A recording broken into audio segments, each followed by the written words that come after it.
Okay, सो दोस्तों chapter number 4 हमारा complete हुआ है। But let me tell you, ये सवाल आपके मन में आ सकता है, सर आपने ये स्ट्रेटजीज तो पढ़ा दी है, बट इसके अगले पेज पर ये जो एग्जांपल है, स्वॉट analysis of Amazon, then स्वॉट analysis of cocoa Cola, then टाउज matrix of स्वॉट analysis of Skoda, टाउज matrix of Nike, टाउज matrix of Apple, टाउज matrix of PepsiCo. Late me tell you, अगर आपने स्वॉट एनालिसिस क्या है वो समझा है कि स्वॉट एनालिसिस एक स्ट्रेटेजिक एनालिसिस टूल है that helps for decision making in allocation of resources. स्वॉट एनालिसिस के वक्त मैंने आपको एप्पल का एग्जांपल दिया था, वो एग्जांपल अगर आप समझ गए, एग्जाम में किसी भी कंपनी का स्वॉट एनालिसिस अगर लिखने को आपको आ भी गया, जो नोन कंपनी है डेफिनेटली उसी का पूछा जाएगा, तो आप वो कंपनी कौन से इंडस्ट्री में हो उसके ग्राउंड्स पर आप आसानी से लिख सकते हो। बट बिलीव मी, ऐसा क्वेश्चन आपको नहीं आएगा। रीजन मेकिंग 40 मार्क का पेपर है, 20 मार्क तो केस स्टडीज में चले गए। बचे हुए 20 मार्क में उन्हें ध्यान रखना है कि 3-3, 4-4 मार्क के क्वेश्चन जो पूछेंगे they will ask conceptual based questions. हाँ, एग्जाम्पल आपको मैंने जैसे कहा है, हर जगह पे जहां पे मौका वहां पे एग्जाम्पल लिखने हैं, डायग्राम्स ड्रॉ करने हैं, फ्रेजेस यूज करने हैं। तो ये जो चैप्टर के एंड में दिए हुए एग्जाम्पल्स पॉइंट ऑफ व्यू आप उसे यूज कर सकते हो एग्जाम में लिखने के लिए। बट अगेन अगर से एक बार उसे पढ़ लो, समझने की कोशिश करो, वर्ड बाय वर्ड लर्न करने की जरूरत बिल्कुल भी नहीं है, बिल्कुल भी नहीं है, ध्यान रखना। Chapter number 5, competitive positioning. दोस्तों इंटरेस्टिंग चैप्टर है कॉम्पिटिटिव पोजिशनिंग।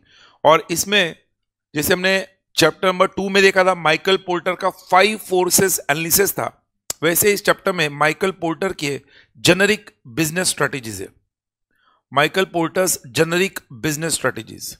जेनरिक मतलब क्या? अगेन पिछले चैप्टर में आपने याद होगा हमने देखा था जेनरिक स्ट्रेटेजिक अल्टरनेटिव्स।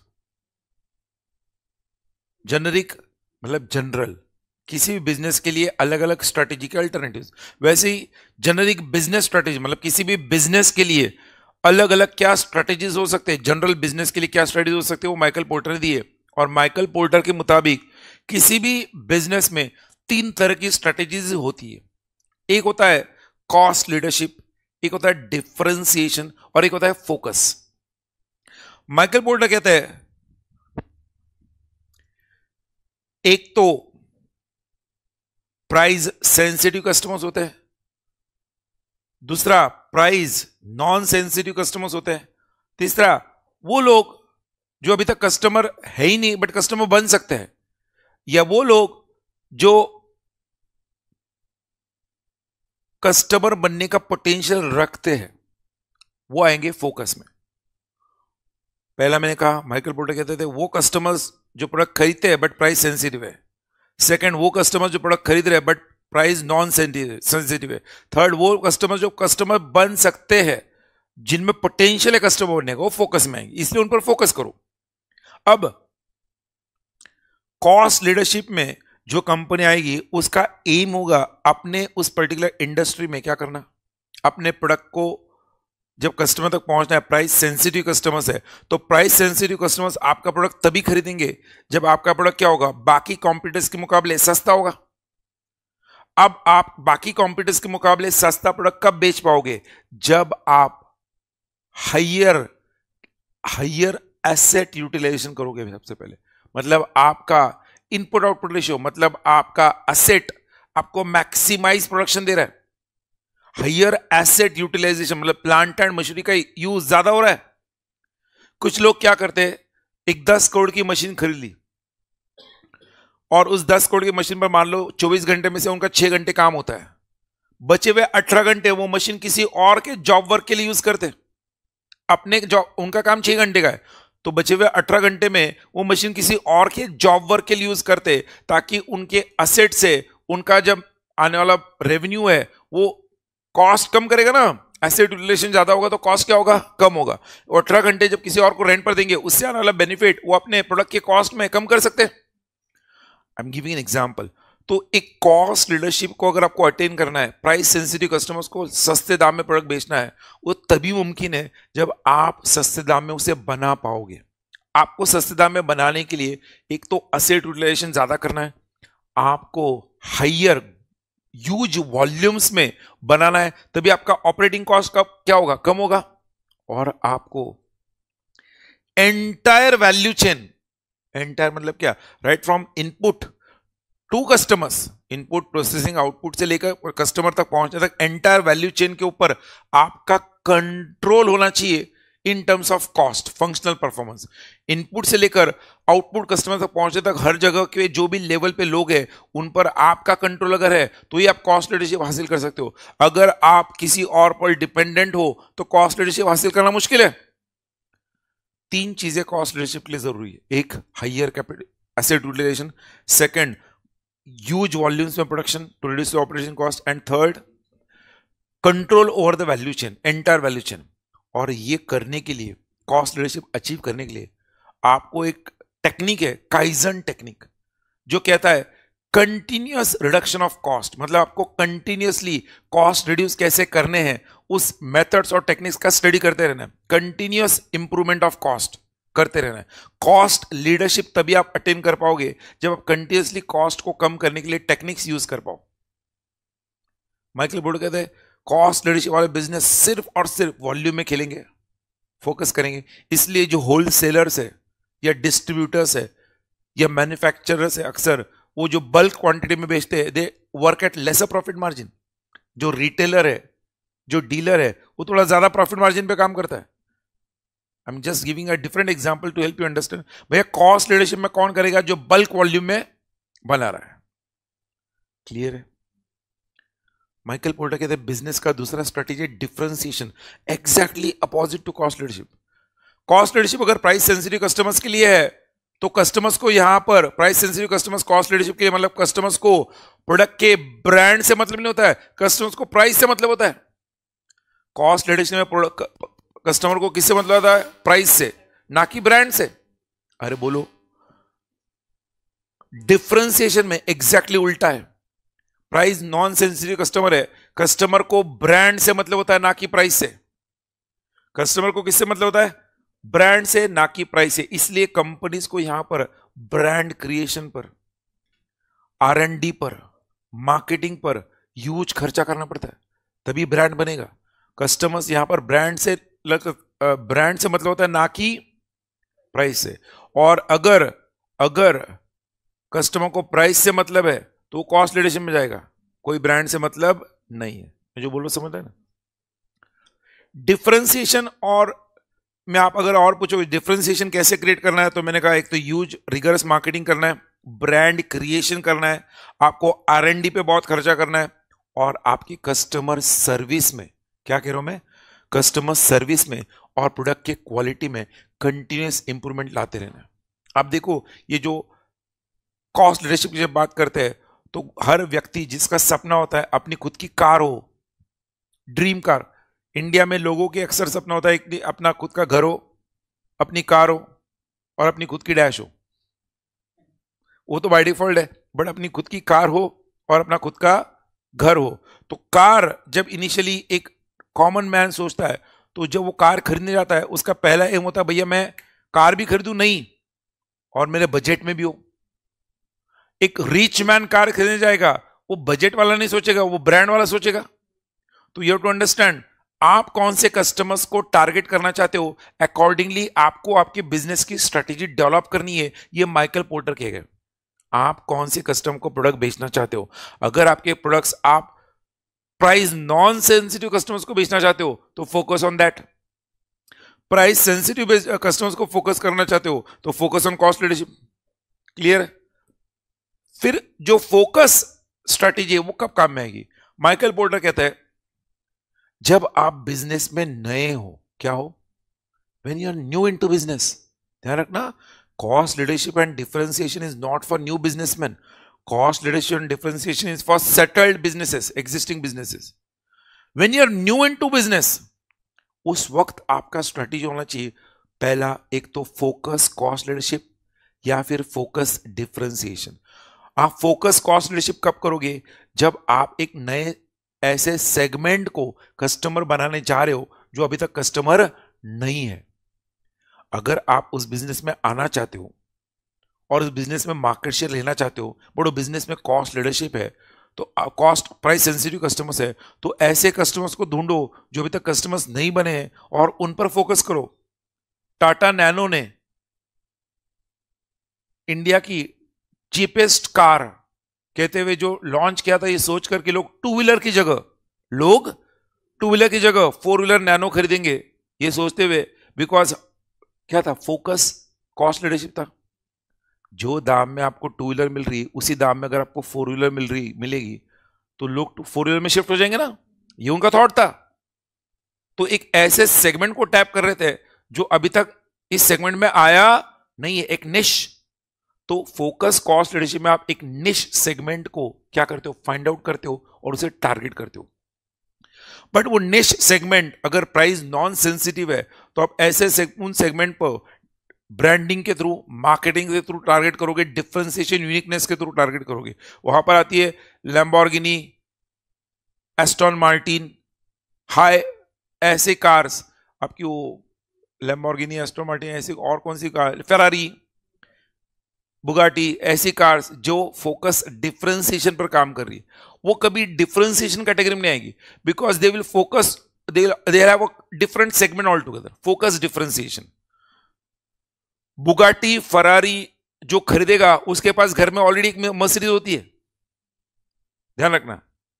तो बुगाटी, फरारी ये उस सेगमेंट के लिए होगा जो एक कंप्लीटली नॉन सेगमेंटी और जो यूनिकनेस और क्या अपने आप को उससे रिलेट करता हो कि मैं अलग हूं सबसे, इसलिए मेरी कार भी अलग,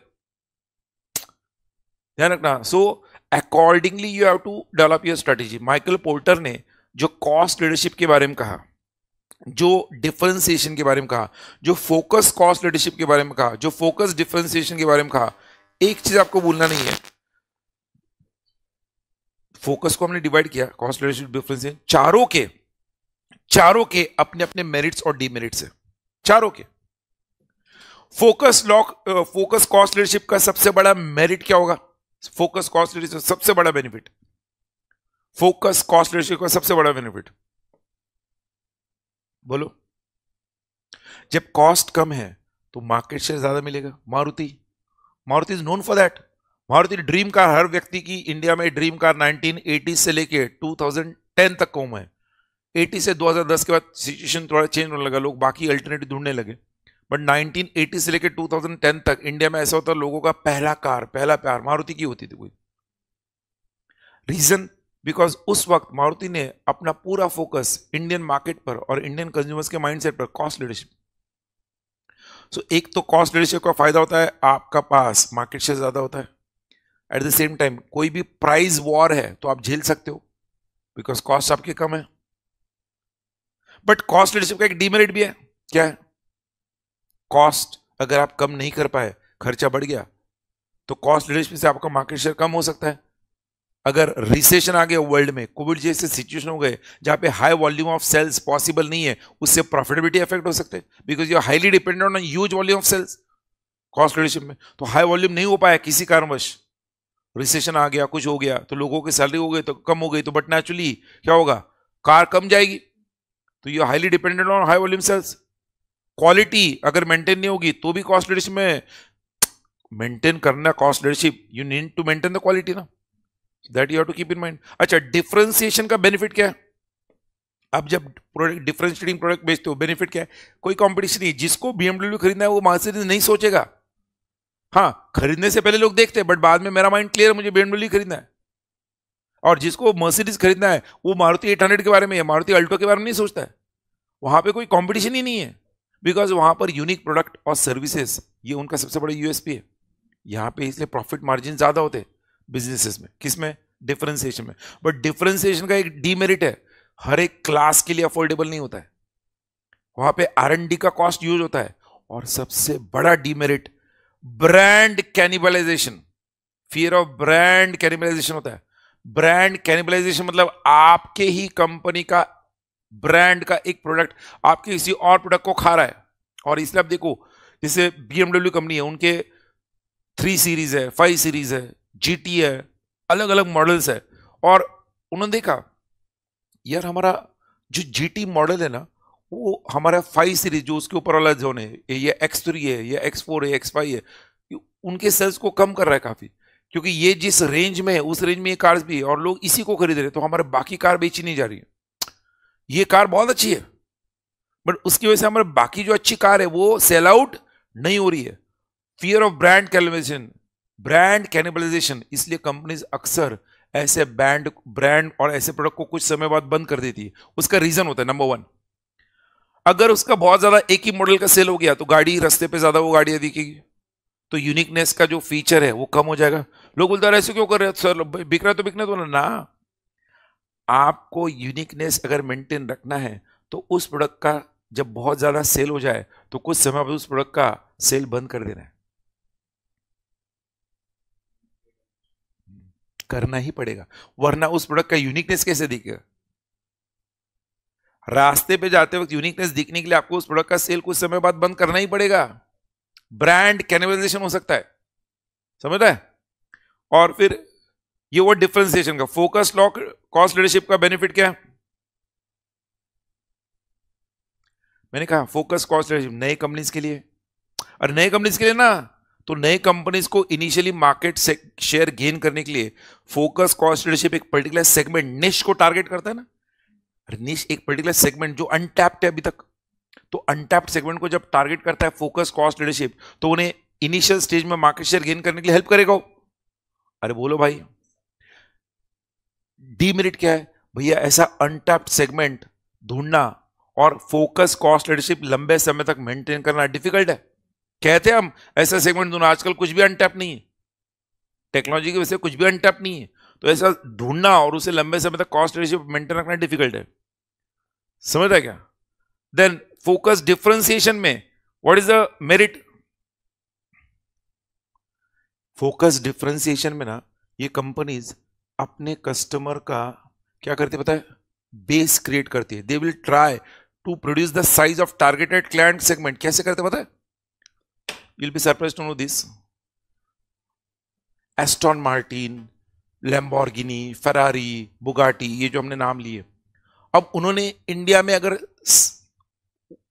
उन्हें अपने ऑफिसेस खोलने हैं तो it all depends on how many Indians in the last financial year have become rich, how many Indians are spending on high brand cars, how many Indians are above a particular level of income, ये उनको economic data मिलता है from the income tax returns. Based on that they do their own due diligence and on that they decide okay this market has huge potential where we can easily tap the customer segment and then they start promotions in that area. Sri Lanka में या Nigeria में promotion नहीं करते हो।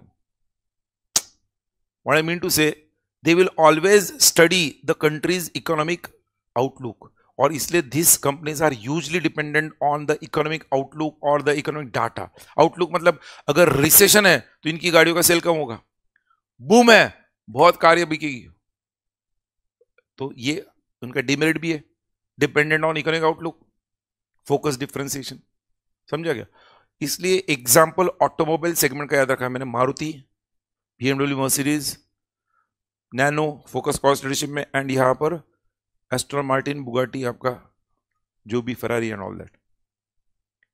चारों strategies best business, automobile business, vehicle business का जो मैंने कहा, 4 व्हीलर बिजनेस का, माइकल पोर्टर, और चारों स्ट्रेटेजीज इन बिजनेसेस में यूज होते हैं। हो गया माइकल पोर्टर के बिजनेस स्ट्रेटेजीज, देखो 1 मिनट दे रहा हूं, समझाएंगे, बोलो।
एसी से गर्म हवा रही है।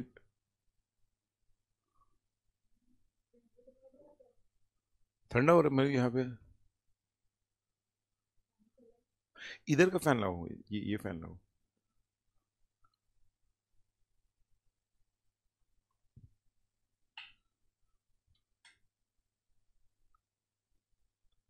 हाँ,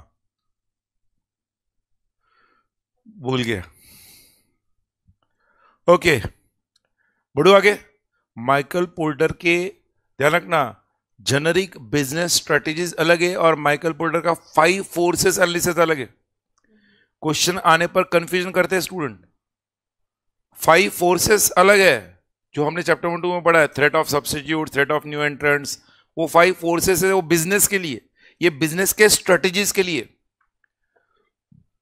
अब strategy implementation, short note on strategic implementation. पहले जब स्ट्रेटेजी इंप्लीमेंटेशन कहते हैं ना यार, स्ट्रेटेजी इंप्लीमेंटेशन क्यों जरूरी है, मैं कहूंगा स्ट्रेटेजी इंप्लीमेंटेशन सबसे जरूरी है।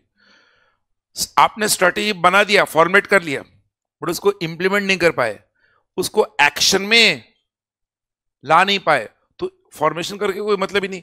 हम कहते हैं strategy formation is an intellectual process, but strategy implementation is more of N operational process. Operational strategy formation corporate level पर होता है, फॉर्मुलेशन, इंप्लीमेंटेशन तीनों लेवल पे होता है। अगर स्ट्रेटेजी फॉर्मेशन कॉर्पोरेट लेवल पर होता है, इंप्लीमेंटेशन तीनों लेवल पर होता है, तो स्किल्स भी वैसे होंगे। स्ट्रेटेजी फॉर्मेशन के लिए एनालिटिकल स्किल्स लगते हैं, conceptual analytical skills. Strategy implementation के लिए मोटिवेशनल स्किल्स लगते हैं। आपको स्ट्रेटेजी इंप्लीमेंट करना है तो जो आपका हेड है वो आपको मोटिवेट करता है। स्ट्रेटेजी इंप्लीमेंटेशन के लिए मोटिवेशनल स्किल्स रखते हैं, मैनेजिंग स्किल्स रखते हैं, इंप्लीमेंटेशन फॉर्मुलेशन के लिए एनालिटिकल स्किल्स। अरे बोलो, स्ट्रेटेजी फॉर्मुलेशन अगर एक ऑर्गेनाइजेशन ने किया हुआ प्रॉमिस है, तो स्ट्रेटेजी इंप्लीमेंटेशन उस प्रॉमिस को परफॉर्मेंस में, किसमें, परफॉर्मेंस में कन्वर्ट करने का वो जरिया है, रास्ता है। वो कहते हैं स्ट्रेटेजी इंप्लीमेंटेशन के लिए सारे एसबीयूज, उस ऑर्गेनाइजेशन के जितने भी एसबीयूज है, उन सब में प्रॉपरली कोऑर्डिनेशन एंड क्या कोऑपरेशन होना जरूरी है। स्ट्रेटेजी इंप्लीमेंटेशन करना है तो सबके बीच में प्रॉपर इंटीग्रेशन होना चाहिए। सबके बीच में मतलब क्या, आपका मैनेजमेंट टीम, आपके रिसोर्सेस, आपका ऑर्गेनाइजेशन स्ट्रक्चर, इनके बीच में प्रॉपर अलाइनमेंट, याद है क्या, alignment, alignment of business activities होना जरूरी है, तभी इंप्लीमेंटेशन होगा। स्ट्रेटेजी फॉर्मेशन मैंने क्या कहा, इंटेलेक्चुअल प्रोसेस है, इंप्लीमेंटेशन ऑपरेशनल प्रोसेस है, मतलब उस स्ट्रेटेजी को एक्शन में कन्वर्ट करने का प्रोसेस है। फॉर्मुलेशन कॉर्पोरेट लेवल पे हो रहा है, इंप्लीमेंटेशन तीनों लेवल पे हो रहा है। फॉर्मुलेशन कॉर्पोरेट लेवल हो रहा है तो वहां पे कंसेप्चुअल और एनालिटिकल स्किल्स लगेगा, यहाँ पे मोटिवेशनल मैनेजिंग स्किल्स लगेगा। स्ट्रेटेजी फॉर्मेशन अगर प्रॉमिस है, इंप्लीमेंटेशन क्या है, परफॉर्मेंस है। स्ट्रेटेजी फॉर्मेशन और इंप्लीमेंटेशन दोनों एक दूसरे पर इंटरडिपेंडेंट है। कैसे, अगर स्ट्रेटेजी अच्छी बनाओगे, फॉर्मेट करोगे, तो उसे इंप्लीमेंटेशन करने में आसानी होगी। तो इसको कहते हैं forward integration. A good strategy formatted will be implemented easily. Strategy हम कहते हैं फॉरवर्ड लिंकेज, ये बैकवर्ड लिंकेज भी होता है। स्ट्रेटेजी इंप्लीमेंटेशन करने वाले जो लोग हैं वो फीडबैक लेते हैं कस्टमर से, और वो फीडबैक लेकर वो किसको पास ऑन करते हैं, कॉर्पोरेट लेवल को, और उसके बेसिस पर कॉर्पोरेट लेवल अपना स्ट्रेटेजी बनाता है, उसे कहते हैं बैकवर्ड लिंकेज। इसलिए दोनों एक दूसरे को सप्लीमेंट भी करते हैं और इंटर डिपेंडेंट भी है। मतलब स्ट्रेटेजी फॉर्मुलेशन उतना ही डिपेंडेंट है स्ट्रेटेजी इंप्लीमेंटेशन पर जितना इंप्लीमेंटेशन फॉर्मुलेशन पर। Are you getting my point? I request you, just read this conclusion part on your own and the difference you'll get to know. Read the difference and conclusion on your own.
समझा?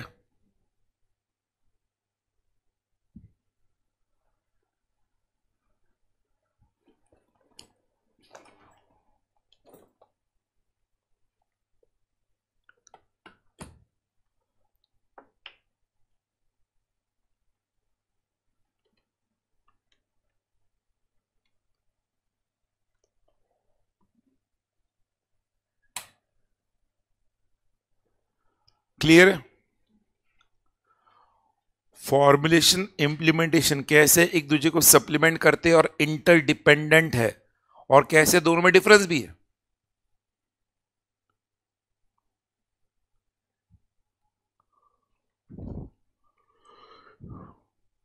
देखो base है, first chapter में जो पढ़ा है formulation implementation उसी को आगे पढ़ा रहे। चैप्टर 3 में जो corporate business level strategy functional strategy पढ़ा है उसी को फॉर्मुलेशन इंप्लीमेंटेशन पे लिंक कर सकते हैं हम।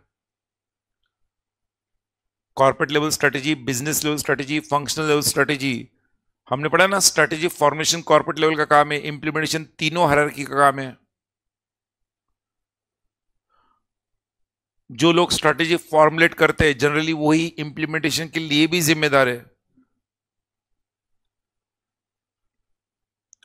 इसलिए कहते हैं strategy formulation half the battle है, implementation is the remaining half.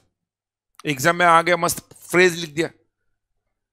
Phrases मैं अगेन कह रहा हूं, आपको यही इन्वर्टेड कॉमर्स में अंडरलाइन करके यही फ्रेजेस आपके आंसर को डिफरेंशिएट करेगा फ्रॉम अदर स्टूडेंट्स, और वही आपको मार्क्स देगा। आप वहां पे लिखा ना स्ट्रेटेजी फॉर्मेशन इंप्लीमेंटेशन के डिस्टिंक्शन पूछा गया, वहां पे हमने एंड में लिखा 10 if strategy formation is 1/2 then strategy implementation is the remaining half, better half. 1/2 लिखो, बेटर हाफ लिखो।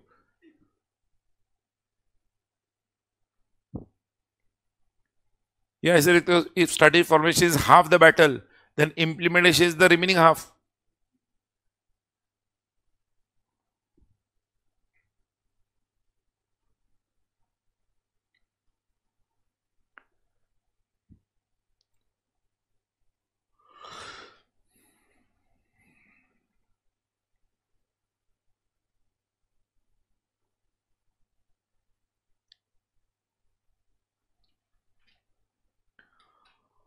मुझे बताओ, जो ऑर्गेनाइजेशन फॉर एग्जाम्पल, अगर कोई ऑर्गेनाइजेशन अपने बिजनेस के लिए स्ट्रेटेजी चूज करना चाहती है तो कौन सी स्ट्रेटेजीज उनके पास अवेलेबल होती है चूज करने के लिए?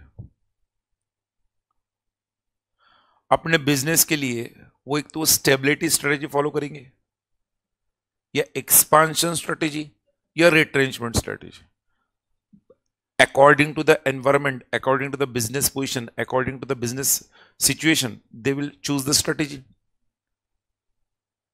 अब वो कहता है एक ऑर्गेनाइजेशन स्टेबिलिटी स्ट्रेटेजी फॉलो कर रहा था और उस ऑर्गेनाइजेशन को अब अपने बिजनेस को ग्रो करना है, so they decided to follow expansion strategy, और उसमें भी they are going for internal expansion, मतलब उन्हें ऑर्गेनिक वे में ग्रो होना है। अभी तक कौन सी स्ट्रेटेजी फॉलो करते हैं? डू नथिंग न्यू, और अब कुछ नया करना है तभी बिजनेस एक्सपांड होगा, और वो इंटरनली करना है। ये जो स्ट्रेटेजिक चेंज वो अपने बिजनेस में ला रहे हैं, कोई भी स्ट्रेटेजिक चेंज को इजीली एक्सेप्ट नहीं किया जाता है। जैसे there is a resistance to change, for any change there is resistance, वैसे ही there is a resistance to strategic change. आपके ऑर्गेनाइजेशन से जुड़े हुए लोग आसानी से आपके उस स्ट्रेटेजिक चेंज को एक्सेप्ट करे, उस नए बदलाव को एक्सेप्ट करे, इसके लिए आपको एक प्रॉपर वे में उस स्ट्रेटेजिक चेंज को लाना होता है। और ऐसा कहते हैं द इजिएस्ट वे और the best way to bring a strategic change so as to avoid least resistance is through education and communication. आपके ऑर्गेनाइजेशन से जुड़े हुए जो लोग हैं उनको आप जब मीटिंग्स होते हैं ना, मीटिंग्स में आपने रखा कि हमारा बिजनेस बहुत कॉम्पिटिटिव होने जा रहा है और हो रहा है, हमें स्टेबिलिटी करके नहीं चलेगा, हमें फंक्शनल परफॉर्मेंस इंप्रूव करना पड़ेगा, हमें और आउटलेट्स और फ्रेंचाइजेस खोलने पड़ेंगे, तभी हम बिजनेस में टिक पाएंगे। ये अपने मीटिंग्स में सबको पता है। You educated them, you communicated with them. When you educate with them and communicate with them, what happens? Your organization people who have come for the meeting, they will also give their inputs, so they will participate in your strategic change process, because they will feel that before this change is being brought, our management has asked our opinion. They are trying to educate us, they are trying to communicate us, they participate in the decision making. So for any change to be implemented or to be brought successfully, you need to first educate and communicate, involve them in the participate, you have to let them participate in your decision making. लाना है कि नहीं लाना है, फिर उस meeting में decide हुआ, कुछ लोग बोलते हैं हाँ नहीं जरूरी है, हमें बदलना पड़ेगा, कुछ लोग कहते हैं क्या जरूरत है, जैसे चलने चलने दो, फिर मेजोरिटी डिसीजन हो गया नहीं नहीं यार हमको अगर टिकना है तो बदलना पड़ेगा। जैसे BSNL या state bank of India, SBI आज ऑनलाइन बैंक अकाउंट ओपन करके दिया है। आपको पता है मेरा बैंक कौन सा है? वो जो SBI का महेंद्र सिंह धोनी कर रहे हैं, या फिर वो what they are trying to do, they are trying to bring the change. जो SBI कभी मार्केटिंग नहीं करता था, आज वो SBI मार्केटिंग कर रहा है। इस चेंज को लाने के लिए डेफिनेटली उनकी मीटिंग्स हुए होंगे, इनपुट्स लिए होंगे। सो मैं बता रहा हूं स्ट्रेटेजिक चेंज लाने के लिए पहले एजुकेशन, कम्युनिकेशन है, फिर पार्टिसिपेशन है। एक बार पार्टिसिपेट हो गया तो उसका कमिटमेंट आ जाता है। Once the people who come for the meeting they have the dinner, then their commitment automatically comes. ये बदलाव लाना है ना, कल से काम शुरू, हाँ सर काम शुरू, बिकॉज मीटिंग हो गया, खाना हो गया। So you obtain commitment from them, simple way to bring change. Then they say उस स्ट्रेटेजिक चेंज के लिए कमिटमेंट आने के बाद ये हुआ एक रास्ता। दूसरा रास्ता है उस ऑर्गेनाइजेशन का जो लीडर है, leader an effective leadership can communicate things to the employees and the team and psychologically prepare them for the change. So एक effective leadership भी स्ट्रेटेजिक चेंज लाने के लिए बहुत हेल्पफुल है। इफेक्टिव मतलब कि ऐसा लीडर जो स्ट्रेटेजिक चेंज को बहुत आसानी से साइकोलॉजिकली उनके दिमाग में बिठा दे कि क्यों जरूरी है, वो भी इफेक्टिव लीडर काम है। और फिर कुछ लोग होते हैं ना जो इफेक्टिव लीडर से भी मानते हैं, वो अपनी मन की करते हैं, फिर उनके लिए होता है साम दाम दंड। दंड मतलब क्या? ऑर्डर। ये चेंज आ रहा है ऑर्गेनाइजेशन में, अगर आपको मंजूर नहीं है VRS ले लो, वॉलंटियर रिटायरमेंट। मतलब उसे कहते हैं एडिक्ट। एडिक्ट मतलब क्या? हुक्म, ऊपर से ऑर्डर है, आपको करना पड़ेगा। तो स्ट्रेटेजिक चेंज के मैनेज करने के स्टेप्स में पहला है एजुकेशन एंड कम्युनिकेशन, दूसरा पार्टिसिपेशन, तीसरा ऑब्टेनिंग कमिटमेंट, चौथा इफेक्टिव लीडरशिप स्टाइल, पांचवा training and psychological counselling, and last coercion और एडिकोशन मतलब फोर्स।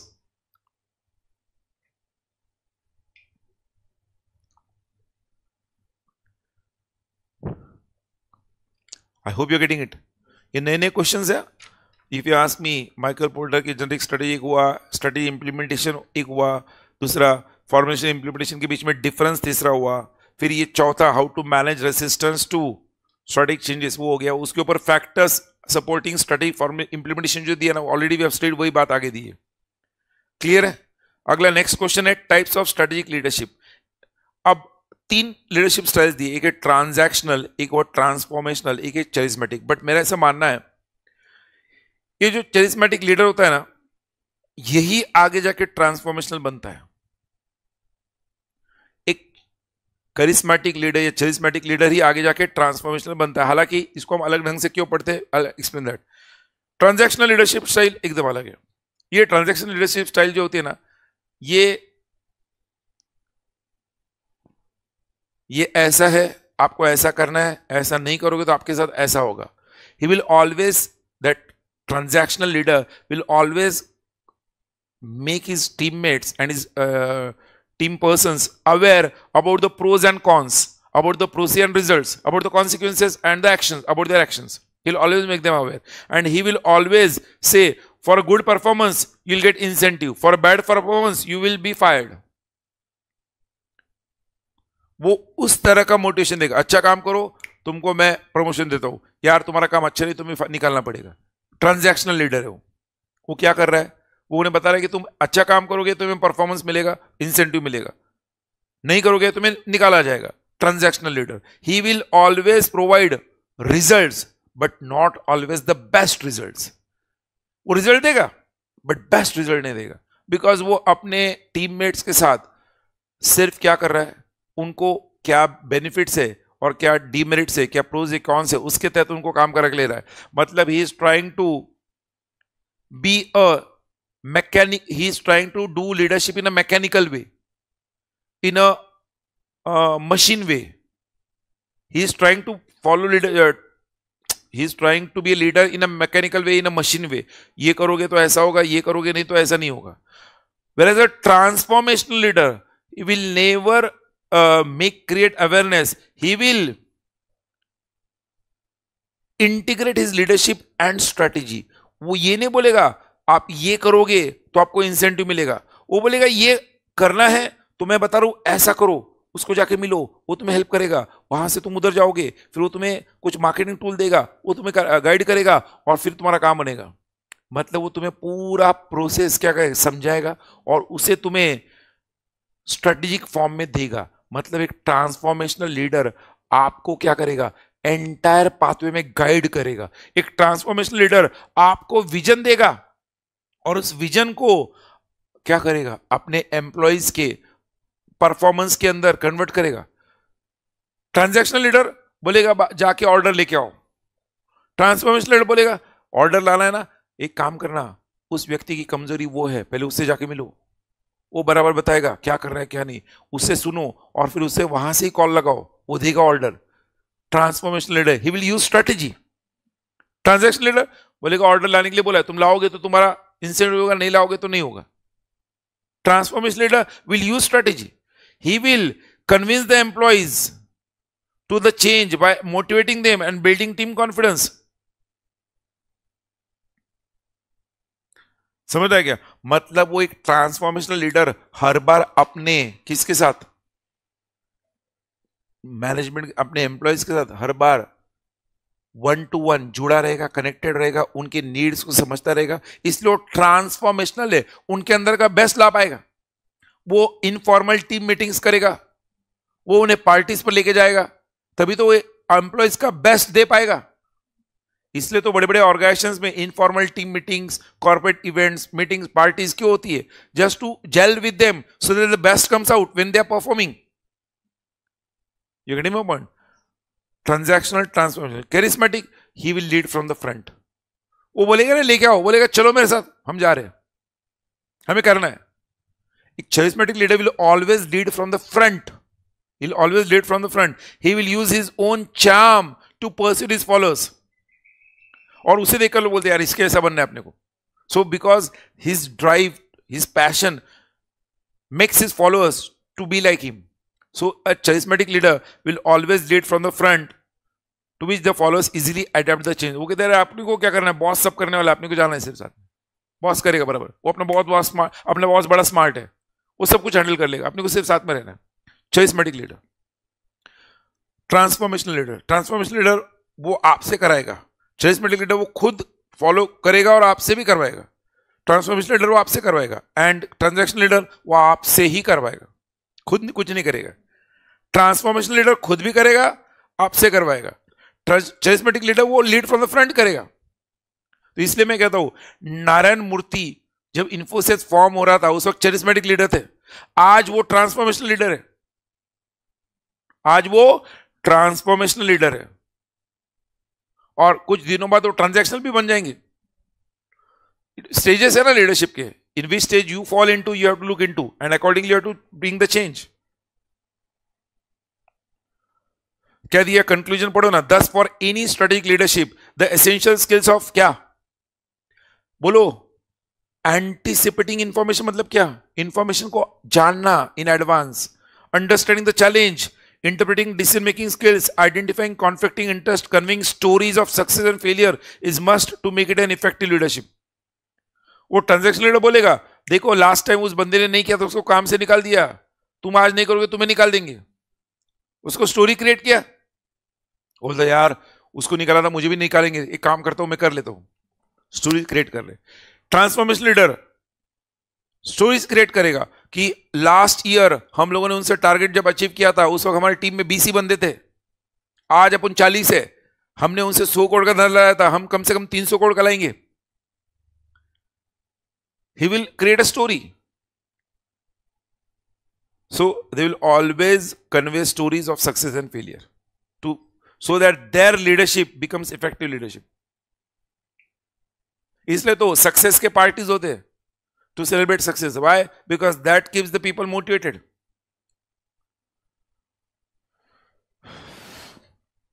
फिर इधर दिया ऑनलाइन ई बिजनेस को अगर आपको ग्रो करना है तो उसके लिए स्ट्रेटेजी क्या है भैया? ऑनलाइन बिजनेस को ग्रो करने के लिए स्ट्रेटेजी सबसे इंपॉर्टेंट है, आपको डिजिटल मार्केटिंग करते आना चाहिए। जिस ऑर्गेनाइजेशन ने डिजिटल मार्केटिंग को सही ढंग से इंप्लीमेंट कर दिया, मतलब इफेक्टिव वे में डिजिटलाइजेशन को इंप्लीमेंट कर दिया, वो ऑर्गेनाइजेशन ऑनलाइन में सक्सेसफुल हो जाएगा।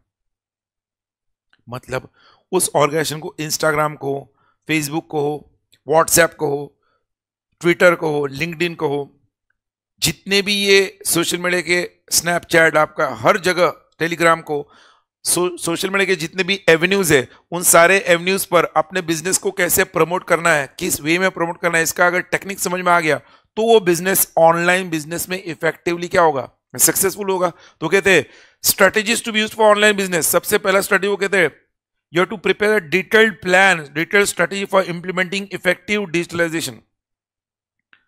जब आप एक अच्छा प्लान बनाओगे सारे डिजिटल प्लेटफॉर्म्स पर क्या करने के लिए, आपके बिजनेस को प्रमोट करने के लिए, तो पहला स्टेप है to prepare detail strategy for implementation of effective digital strategy.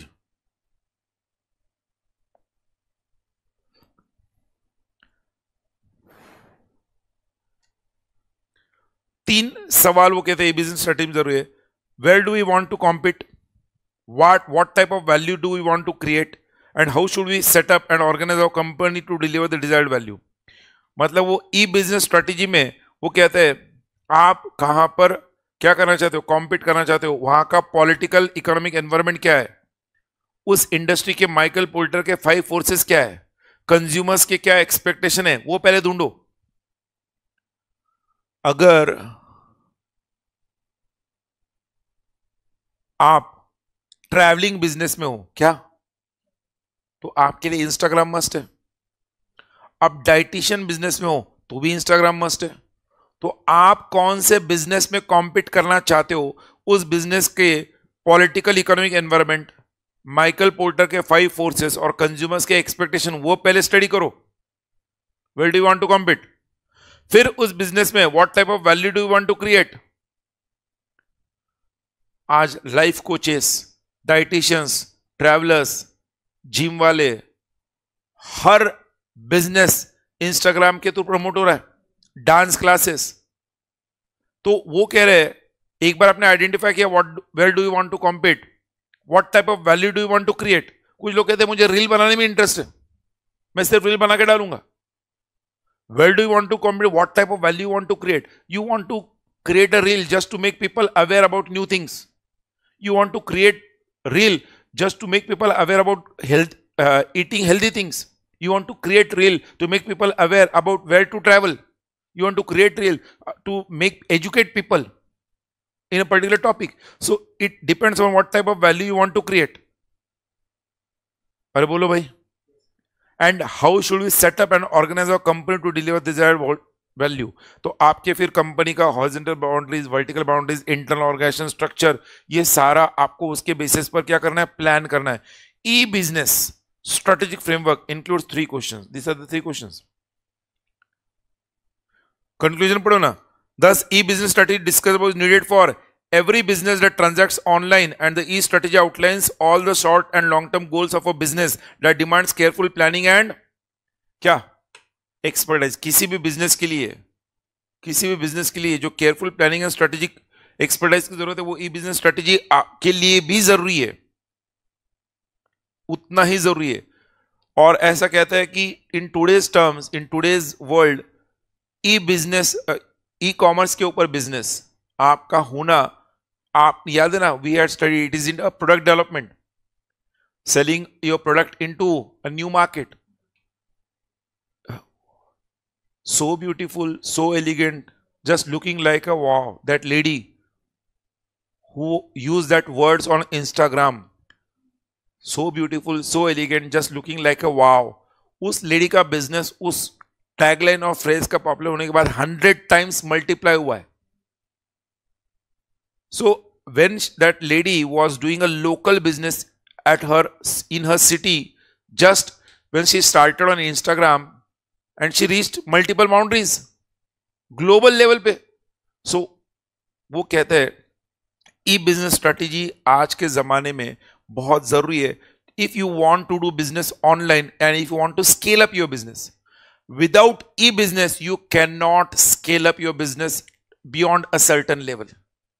मैं जो बोल रहा हूं समझ रहे, beyond a certain level. E business में you can scale up your business infinitely, no boundaries for the business, because you are selling electronically.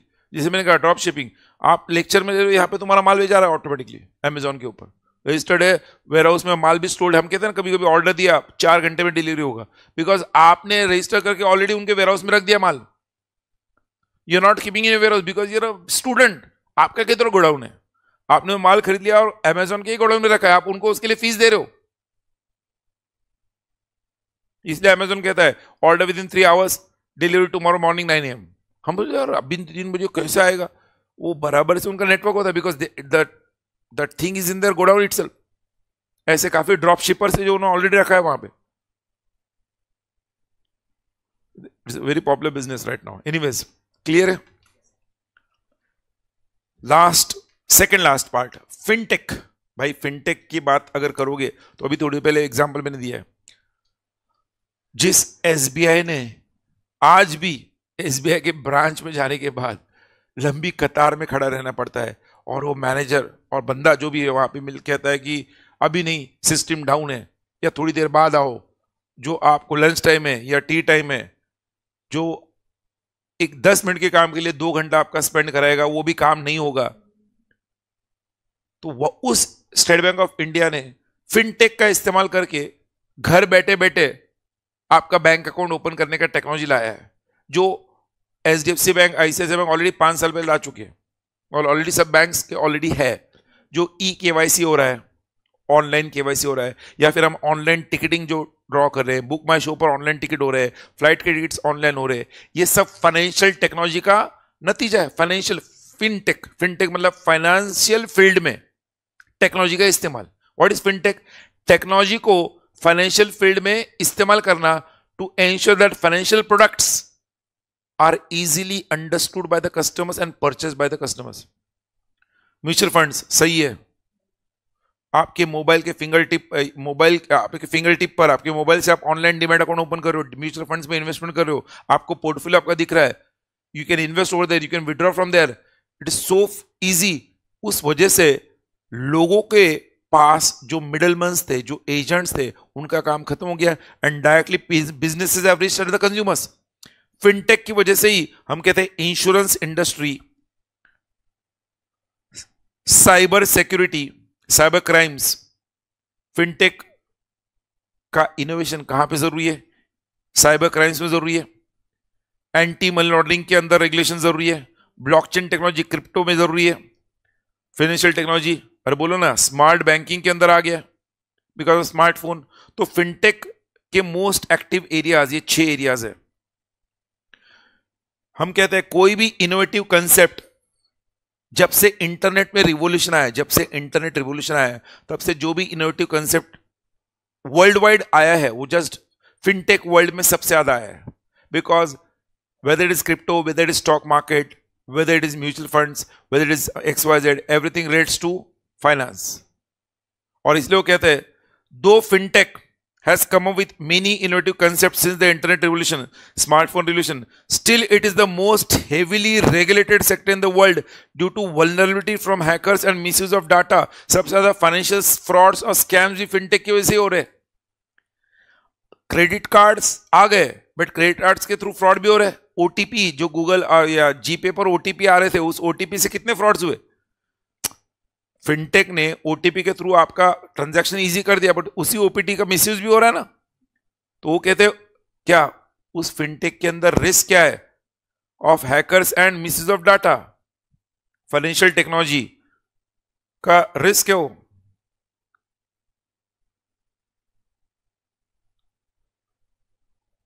अरे बोलो भाई, अरे गिरी में पॉइंट, सब लोग हैं ना भाई, समझ में आ रहा है ना? You are hanged. हाँ, because of that coffee chocolate, बीच बीच में कॉफी चढ़ रहा है, शुगर क्रैश हो रहा है।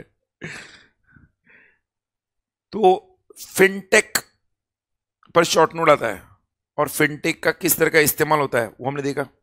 Most active areas where fintech is used, blockchain technology, crypto भाई आपका क्रिप्टो। तो ब्लॉकचेन टेक्नोलॉजी, क्रिप्टो में ब्लॉकचेन टेक्नोलॉजी यूज है। व्हाट इज ब्लॉकचेन टेक्नोलॉजी वो एक्सप्लेन किया उन्होंने वहां पर, जो लिखा है एक सीरीज ऑफ डाटा होता है, इंफॉर्मेशन जो एक दूसरे से लिंक्ड होता है, और जो भी वो इंफॉर्मेशन है वो किसी एक इंडिविजुअल का उस इंफॉर्मेशन पर ओनरशिप नहीं होता है। वो इंफॉर्मेशन सेवरल कंप्यूटर सिस्टम्स पर स्टोर्ड होता है। तो अगर उस इंफॉर्मेशन को चेंज करना रहा तो भी पॉसिबल नहीं है, बिकॉज सारे सब जगह चेंज करना पड़ेगा।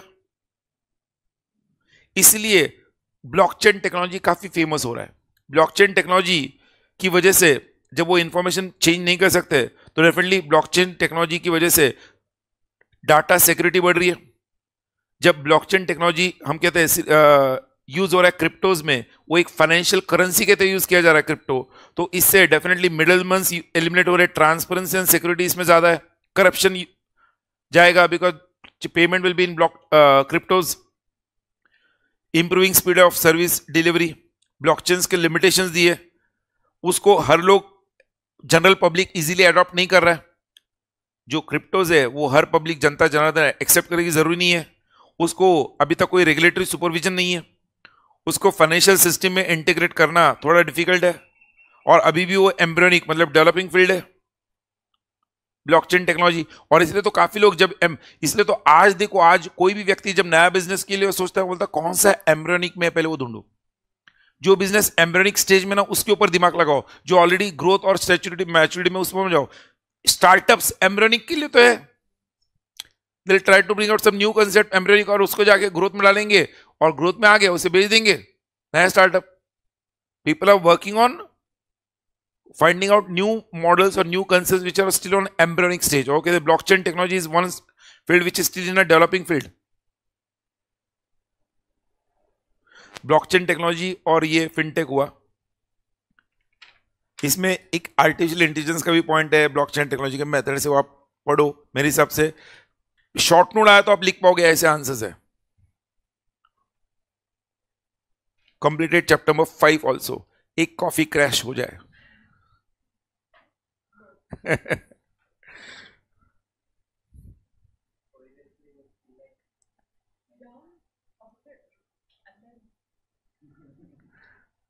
तो क्या करना चाहिए फिर पढ़ाई कर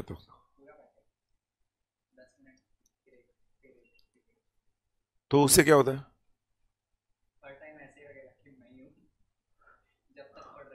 हाँ, पूरा पैकेट खत्म कर दो।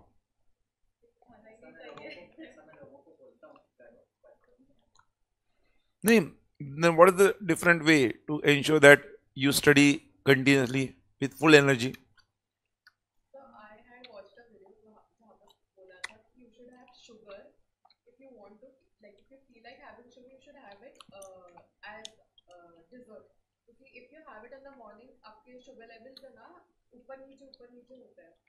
और अगर आपने वैसे किया ना तो आपका पूरा दिन वैसे चले जाएगा।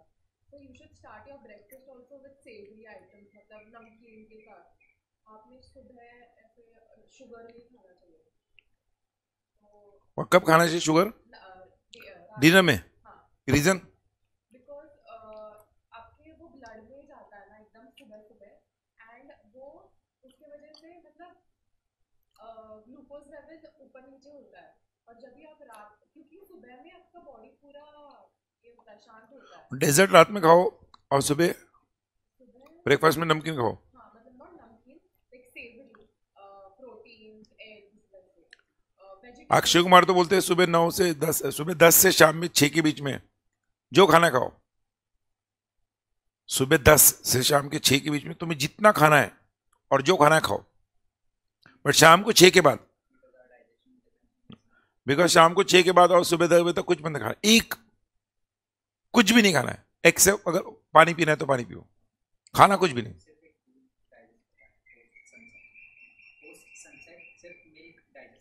सिर्फ मिल्क डाइजेस्ट कर, बट वो और उसको एक प्रॉपर नाम है, सुबह 10 से 6 के बीच में ही खाना और फिर बाकी नहीं खाना। वो 16 आवर्स का साइकिल है ना, वो इंटरमिटेंट फास्टिंग।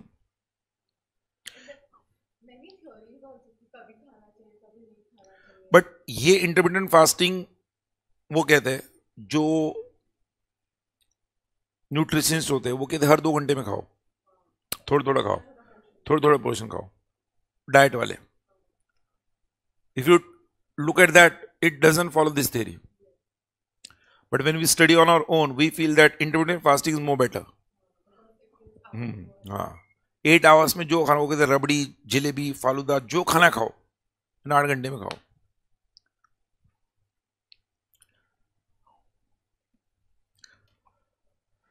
चार 5 कंसेप्ट बचे, हाँ 4-5 कंसेप्ट बचे लास्ट चैप्टर में 6 के, managing the multi business firm and analyzing strategic edge. तो एक चीज क्लियर है, ये स्ट्रेटेजी सिर्फ कौन से बिजनेस के लिए, एमएनसीज के लिए, या फिर जो बिजनेसेस काफी बड़े हैं और जो मल्टीपल बिजनेसेस में है। पहली स्ट्रेटेजी है बिजनेस प्रोसेस री इंजीनियरिंग। बिजनेस का एक प्रोसेस होता है, सिस्टम होता है, मैकेनिज्म होता है। बिजनेस प्रोसेस को री इंजीनियर करना है, मतलब क्या, रीवैम्प करना है। ये कब जरूरत पड़ेगी, जो एग्जिस्टिंग बिजनेस प्रोसेस है वो जो डिजायर्ड रिजल्ट तुम्हें चाहिए वो नहीं दे रहा है। जो एग्जिस्टिंग बिजनेस प्रोसेस है उससे तुम कंपटीशन को फाइट नहीं कर पा रहे हो। जो एग्जिस्टिंग बिजनेस प्रोसेस है उसमें बदलाव की जरूरत है। जो एग्जिस्टिंग बिजनेस प्रोसेस है वो तुम्हें वो प्रॉफिटेबिलिटी अचीव करने के लिए मदद नहीं करेगा जो तुम चाहते हो।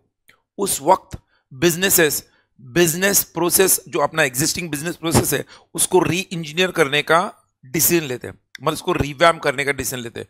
तो एग्जिस्टिंग बिजनेस प्रोसेस के अंदर बदलाव लाना, ये बदलाव कोई छोटा मोटा बदलाव नहीं है। वो कहते हैं quantum leap in the performance, radical change in the business system and process, उसे कहते हैं बिजनेस प्रोसेस रीइंजीनियरिंग। तो आपके एग्जिस्टिंग बिजनेस प्रोसेस में आप थोड़े बहुत चेंजेस लाओगे माइनर, उसे बिजनेस प्रोसेस रीइंजीनियरिंग नहीं कहते हो। जब आपका बिजनेस प्रोसेस कंप्लीटली चेंज हो जाए, जो मैंने कहा एक जमाना था जब बैंक्स में कैश डिपॉजिट करने के लिए लाइन में खड़ा रहना पड़ता था, कैश विड्रॉ करने के लिए बैंक के अंदर जाके खड़ा रहना पड़ता था। आज के जमाने ने, एटीएम के जमाने ने, कैश विड्रॉ करने के लिए एटीएम मशीन से, डिपॉजिट करने के लिए भी एटीएम मशीन से, सीडीएम मशीन से। इस नए प्रोसेस ने पुराने प्रोसेस को एलिमिनेट कर दिया।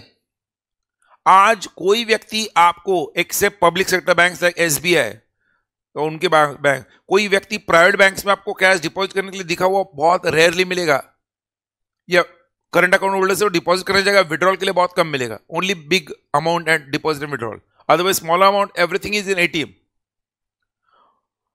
तो बिजनेस प्रोसेस रीइंजीनियरिंग की वजह से रेलवेज प्रॉफिट में आया। जो रेलवेज 2004 तक लॉस मेकिंग एंटिटी था, पीएसयू, पब्लिक सेक्टर इंडिया का loss making, huge loss making entity था गवर्नमेंट के लिए। 2004 में जब रेलवेज पर लालू प्रसाद यादव के मिनिस्ट्री के वक्त एक ऑफिसर के सजेशन पर जब रेलवेज पर ऑनलाइन टिकटिंग शुरू किया गया, अगले 4 सालों में 2008 तक रेलवेज के पुराने लॉसेस तो वाइप ऑफ हो गए, railways became profit making entity. उससे पहले रेलवे स्टेशन पर जाना पड़ता था टिकट खरीदने के लिए और लंबी कतार में खड़ी रहना पड़ता था। जब ऑनलाइन टिकटिंग शुरू हो गया तो जो लोग रेलवे से ट्रैवल करना चाहते थे but just because of that hassle वो नहीं जाते थे, आज वो भी जब रेलवेज के ऊपर आ गए तो उसका जो डिमांड था वो मल्टीप्लायर वे में बढ़ा। कोई ऐसे, आप इस कंसेप्ट को पढ़ने से पहले, ये तो मैंने आपको 2-3 एग्जांपल दिए, आपको भी दिमाग में 3-4-5 ऐसे एग्जांपल्स लाने आपके डे टू डे लाइफ में जहां पर आपने देखे, महसूस किए, जहां पर कंप्लीटली बिजनेस करने का तरीका ही चेंज हुआ, बिजनेस प्रोसेस कंप्लीट रीइंजीनियरिंग हुआ। टीचिंग प्रोफेशन जो आज ऑनलाइन हम कहते हैं यूट्यूब के माध्यम से स्टूडेंट्स पढ़ रहे हैं, ये भी बिजनेस प्रोसेस रीइंजीनियरिंग है। तो कहते हैं what is business process reengineering? It is an unusual, not usual, unusual improvement in the operating effectiveness through redesign of critical मतलब important business processes and supporting business system. Banks में cash deposit करना और withdrawal करना ये critical business bank process है। Bank का critical business process, critical मतलब क्या, इंपॉर्टेंट बिजनेस प्रोसेस क्या है, cash deposit withdrawal, correct. Bank के और भी मल्टीपल फंक्शंस है, हर एक के लिए उन्होंने एटीएम नहीं रखा है।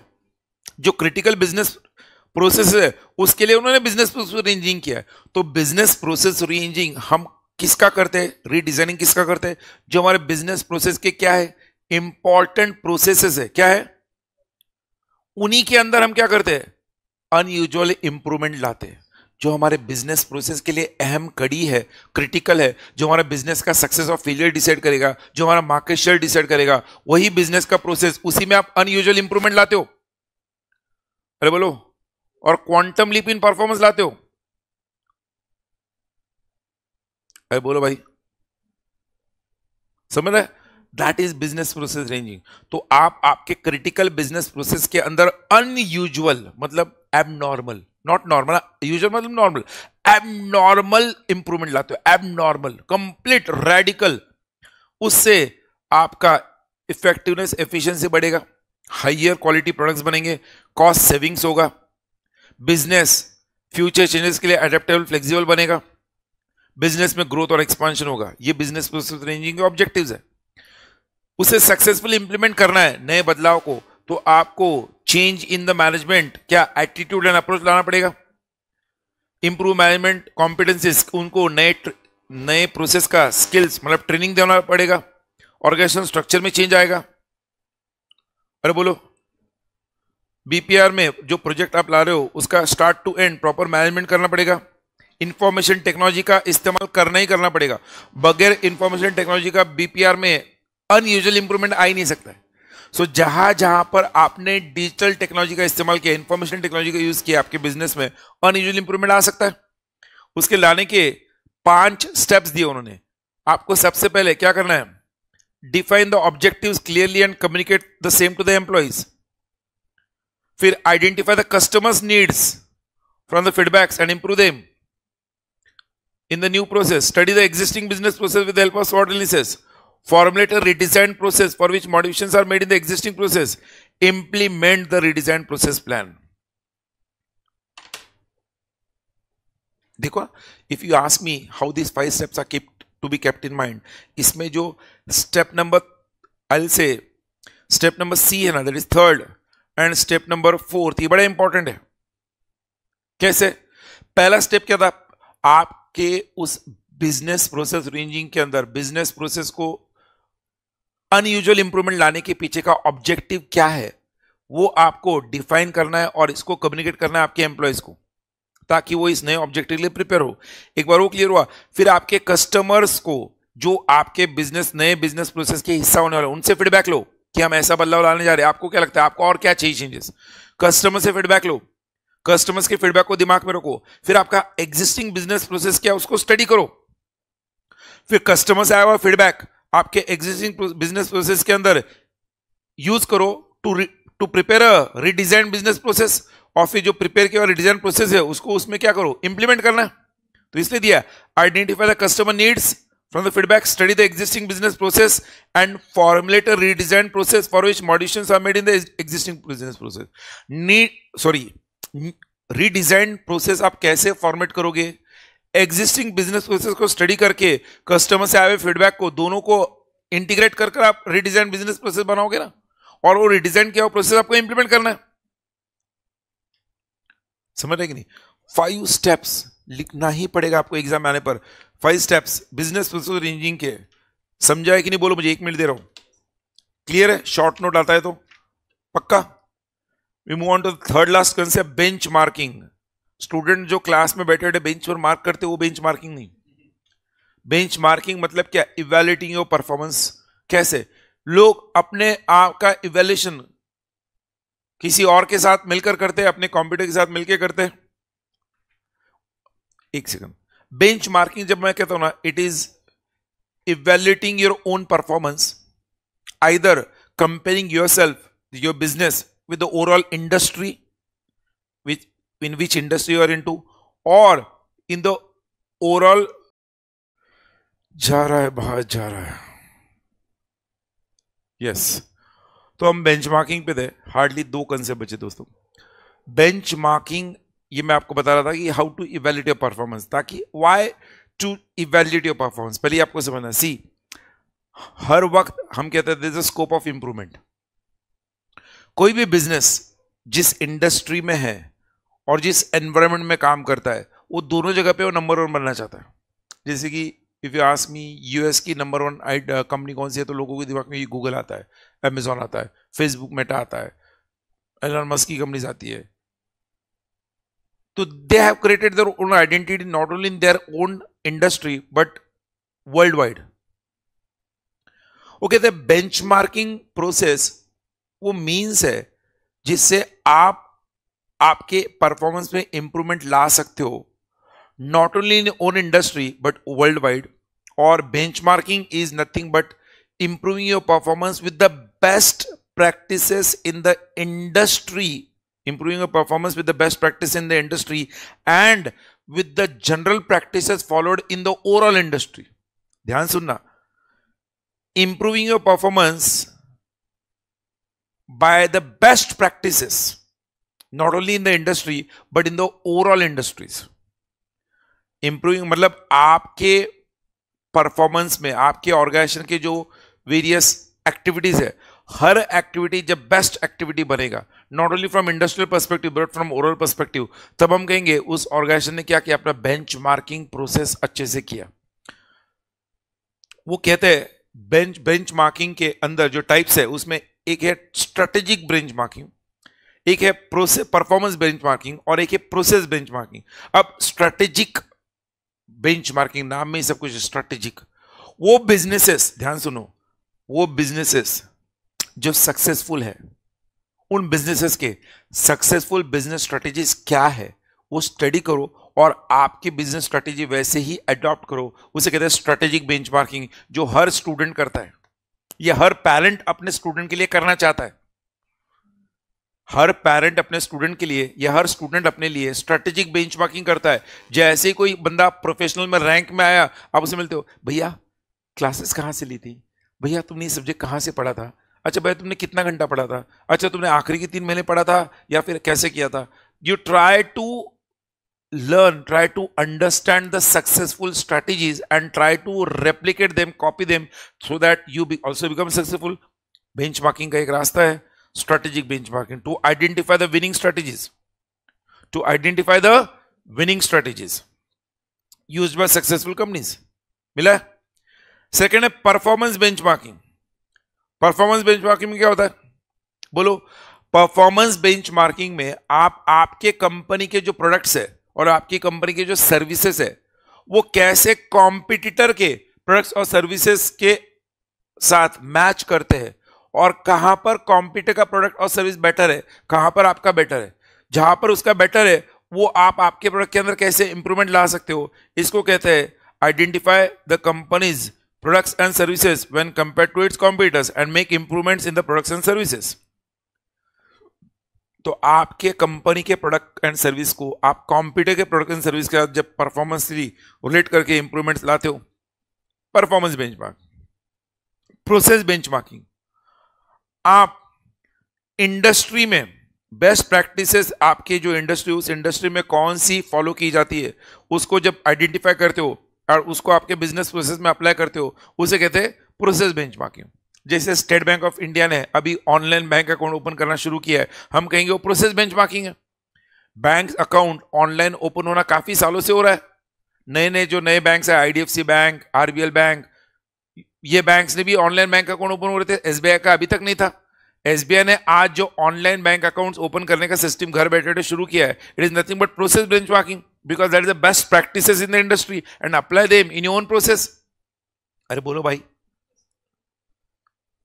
स्ट्रेटेजिक बेंचमार्किंग में सक्सेसफुल स्ट्रेटेजीज को कॉपी करो, परफॉर्मेंस बेंचमार्किंग में आपके प्रोडक्ट्स और सर्विसेज को कॉम्पिटिटर के प्रोडक्ट और सर्विसेज के साथ कंपेयर करके इंप्रूवमेंट्स लाओ, एंड पर प्रोसेस बेंचमार्किंग में बेस्ट प्रैक्टिस इन इंडस्ट्री के साथ स्टडी करके उसको अपने बिजनेस प्रोसेस में लेकर आओ।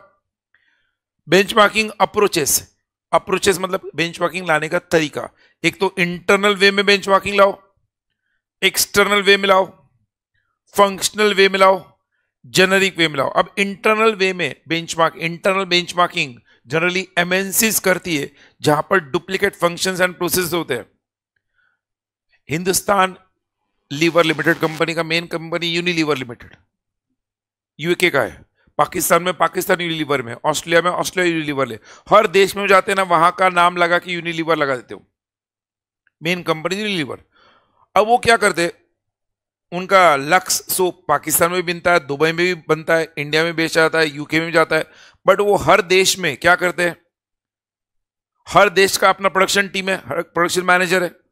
अब वो क्या करते हैं, जहां पर भी जिस देश का प्रोडक्शन टीम या प्रोडक्शन मैनेजर सबसे अच्छा परफॉर्म कर रहा है, वैसी स्ट्रेटेजी अपने वर्ल्ड वाइड जितने भी परफॉर्मेंस प्रोडक्शन मैनेजर्स है सबको वही स्ट्रेटेजी अडॉप्ट करने के लिए कहते थे। अगर किसी देश में प्रोडक्शन मैनेजर आउट परफॉर्म कर रहा है, प्रोडक्शन के अंदर कम कॉस्ट में प्रोडक्शन कर पा रहा है बिकॉज ऑफ स्किल्स, तो वही स्किल्स वो अपने वर्ल्ड वाइड बाकी जितने भी प्रोडक्शन यूनिट्स है वहां पर वो क्या करते हैं, यूज करने का कोशिश करते हैं। मतलब वो सब जगह पर एक सेम वे में प्रोडक्शन होगा।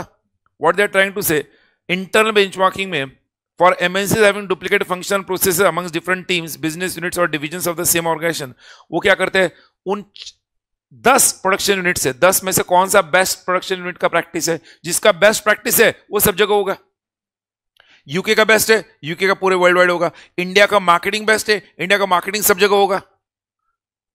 They will try to adopt the best internally, अपने ही अलग अलग डिपार्टमेंट्स के जिनमें से बेस्ट है वो सब जगह कॉपी होगा। समझ, इंटरनल हो रहा है। एक्सटर्नल में एग्जैक्टली उल्टा, अपने इंडस्ट्री में से कौन से कंपनी का सबसे बेस्ट प्रैक्टिस है उसको अपने कंपनी में अडॉप्ट करो। कॉम्पिटिटिव बेंचमार्किंग भी कहते हैं उसे। Company compares itself with both inside and outside the industry. अरे बोलो, external benchmarking, internal benchmarking, clear है। फंक्शनल बेंचमार्किंग, अलग अलग production function, HR function, marketing function, वो कहते हैं identifying the analysing identify the best marketing, finance, HR operation of the overall industry. Internal में आपके ही क्या थे, इंटरनल में आपके ही डिपार्टमेंट, आपके ही अलग अलग फंक्शंस में से बेस्ट फंक्शन। फंक्शनल में ओवरऑल इंडस्ट्री के बेस्ट फंक्शनल प्रैक्टिसेस क्या है वो कंपेयर करना अपने फंक्शनल परफॉर्मेंस के साथ और इंप्रूव करना। फंक्शनल में और इंटरनल में फर्क समझा क्या? इंटरनल में क्या करते हैं, इंटरनल बेंचमार्किंग में आपके 10 प्रोडक्शन फंक्शन डिपार्टमेंट्स है, उन 10 में से जो बेस्ट है वो सब जगह होगा। फंक्शनल में जो ओवरऑल इंडस्ट्री का बेस्ट प्रोडक्शन डिपार्टमेंट है, बेस्ट प्रोडक्शन प्रैक्टिस है, उसको आपकी प्रोडक्शन प्रैक्टिस में लेके आना। समझ रहे ना? जेनरिक में अगेन आपके बिजनेस प्रोसेस को, आपके बिजनेस प्रैक्टिसेस को ओवरऑल ग्लोबल लेवल पर, जो अलग अलग, सिर्फ आपका बिजनेस नहीं, सारे वर्ल्ड वाइड बिजनेस है, जो भी बिजनेस है उसके साथ कंपेयर करना और अकॉर्डिंगली एक्सीलेंट वर्क प्रोसेस आपके अंदर लाना। मतलब आईटी कंपनी में Monday to Friday work style है, आईटी में मंडे टू फ्राइडे है, बट मान लो एक सीएस के ऑफिस में नहीं है मंडे टू फ्राइडे, सीएस के ऑफिस में Monday to Saturday, Monday to Sunday. अब उसने देखा यार Monday to Sunday but Monday to Friday करके भी अच्छा परफॉर्मेंस दे रहे, let us try for this Monday to Friday. Company secretary का ऑफिस कंपेयर कर रहा है अपना परफॉर्मेंस आईटी बेस्ट प्रैक्टिस जहां पे बेस्ट परफॉर्मेंस आता है, सो लेट अस ट्राई। 2 दिन एम्प्लॉयज को मेंटल रिलैक्सेशन देने से मंडे टू फ्राइडे 5 दिनों में अगर हम 7 दिन का कम कर पाए तो अच्छी बात है। उसने कोशिश की, जो 7 दिनों में काम हो रहा था वही 5 दिन में हो रहा था, ही बिकेम सक्सेसफुल। हालांकि सीएस के प्रैक्टिस करने वाले बंदे ने आईटी का प्रैक्टिस अडॉप्ट किया एंड बिकेम सक्सेसफुल। तो आपने क्या किया, companies will focus on excellent work process rather than the business practice of a particular organization. जो एक्सीलेंट वर्क प्रोसेस है, एक्सीलेंट वर्क प्रोसेस है, उसको फॉलो करते हो, वो आपके इंडस्ट्री से हो या ना हो, इसलिए उसे कहते हैं generic benchmarking, generic in general. अरे बोलो भाई, समझ रहे ना? तो इसके एडवांटेजेस दिए, डिसएडवांटेजेस दिए, आई hope you can understand. Benchmarking करना है तो भैया आपको बेंचमार्किंग करना है तो पहले you have to plan, clearly plan क्या, what you want to compare, then find किसके साथ कंपेयर करना है, then collect that benchmarking information, जिससे कलेक्ट करो, उसका इंफॉर्मेशन कलेक्ट करो, जिसको आप बेंचमार्क करने जाते हो वो फाइंड कर दिया, फिर उससे इंफॉर्मेशन कलेक्ट करो, फिर उसकी इंफॉर्मेशन को स्टडी करो, और अकॉर्डिंगली आपके अंदर इंप्रूवमेंट लाओ. सो प्लान मतलब define what you want to compare. What किसका कंपैरिजन करना है? मार्केटिंग का करना है, प्रोडक्शन का करना है, सेल्स का करना है, या आपके फाइनेंस का करना है? किसका कंपैरिजन करना है वो प्लान करो. फिर उसके अकॉर्डिंगली बेंचमार्किंग पार्टनर फाइंड करो, उसकी इंफॉर्मेशन कलेक्ट करो, उसको स्टडी करो और अकॉर्डिंगली इंप्रूवमेंट लाओ. 5 स्टेप्स में बेंचमार्किंग प्रोसेस कंप्लीट होता है. क्लियर? फिर वो जेरॉक्स कंपनी जो है, जापानीज कंपनी, उसके 5 phases and 12 steps process of benchmarking. उन्होंने बेंचमार्किंग के 5 फेजेस कैसे डेवलप किए थे? एक प्लानिंग था, एक एनालिसिस था, फिर इंटीग्रेशन था, फिर एक्शन था, फिर मैच्योरिटी था. अकॉर्डिंगली उन्होंने बेंचमार्किंग के 5 स्टेप्स डिफाइड किए. जैसे हमने प्लान, फाइंड, कलेक्ट, एनालाइज और इंप्रूव कहा ना, जेरॉक्स ने वो 5 फेज लिए थे, स्पेसिफिक था वो. क्लियर है? बेंचमार्किंग पर क्वेश्चन आता है तो शॉर्ट नोट. बेंचमार्किंग के types, approaches, advantages, disadvantages, benchmarking wheel, वो हमने देखा है. सेकंड लास्ट क्वेश्चन है total quality management, TQM. TQM में और 6 सिग्मा में फर्क क्या पहले देखते हैं, because that is last sigma. हम कहते हैं TQM talks about all the time, continuously your management focuses on increasing customer satisfaction at continuously lower real cost. Aim of TQM, total quality management, is continuous increase in customer satisfaction. Continuous, not one time satisfaction. Continuous increase in customer, हर बार कहता है और क्या भारी, और इससे और क्या बेहतर हो सकता है, इससे बढ़िया दे रहा है. Continuous increase in customer satisfaction at continuously lower real cost. That is the principle in TQM. और ये तभी पॉसिबल है, continuous increase in customer satisfaction, continuously real cost तभी पॉसिबल है जब मैनेजमेंट का कमिटमेंट हो, जो एम्प्लॉयज का एम्पावरमेंट हो थ्रू ट्रेनिंग एंड रिकॉग्निशन, जब आपके डिसीजन फैक्ट बेस्ड हो, फैक्ट बेस्ड, कंटिन्यूस इंप्रूवमेंट हो एंड कस्टमर फोकस हो. समझ आया क्या? मैनेजमेंट कमिटमेंट किसमें? Planning, implementing, evaluating, communicating. Fact based decision making, decisions in TQM process based on facts and evidences. Continuous improvement bye focusing on cost and non quality. Customer focus with help of never compromise on quality and customer satisfaction. तो total quality management का M क्या होता है? Continuous increase in customer satisfaction eight continually lower real cost, तब वो TQM. हाँ, जब आप TQM में हम कहते हैं इंप्रूवमेंट लाना चाहते हो कंटिन्यू कस्टमर सेटिस्फैक्शन के लिए, हम कहते हैं 6 sigma is a tool that can help you in total quality management. 6 sigma talks about 99.9966% accuracy of products and services that you deliver. मतलब जब आप 10 लाख कस्टमर्स को सर्विस दे रहे हो तो 9,99,996 कस्टमर्स को आपने डिफेक्ट फ्री सर्विस दिया, without any deficiency in service. Hardly 3-4 customers का डेफिशिएंसी हुआ, तो you are 6 sigma service provider. जब आपने 10 लाख प्रोडक्ट बेचे, उसमें से 9,99,996 प्रोडक्ट्स डिफेक्ट फ्री गए, as per quality parameters set हुए और कस्टमर को वही हायर लेवल ऑफ सेटिस्फैक्शन मिला, तो यू आर फॉलोइंग 6 सिग्मा. वो कहते हैं 6 सिग्मा अप्रोच में आपका एम होता है maintenance of the desired quality in processes and and products. ध्यान रखना, जो डिजायर्ड क्वालिटी आप मेंटेन करना चाहते हो, maintenance of the desired quality in processes and and products, वो जब आप एम रखते हो, 6 sigma aims maintenance of the desired quality किसमें? In the processes and and products, which target 3 main areas: customer satisfaction, reducing cycle time, reducing defects. जब आप आपकी desired quality को मेंटेन कब करना चाहोगे, कब रखो पाओगे? जब आप कंटिन्यूसली कस्टमर सेटिस्फैक्शन पर, उनके reducing cycle time and reducing defects पर फोकस करोगे, तब आप 6 सिग्मा लेवल एक्यूरेसी अचीव कर पाओगे.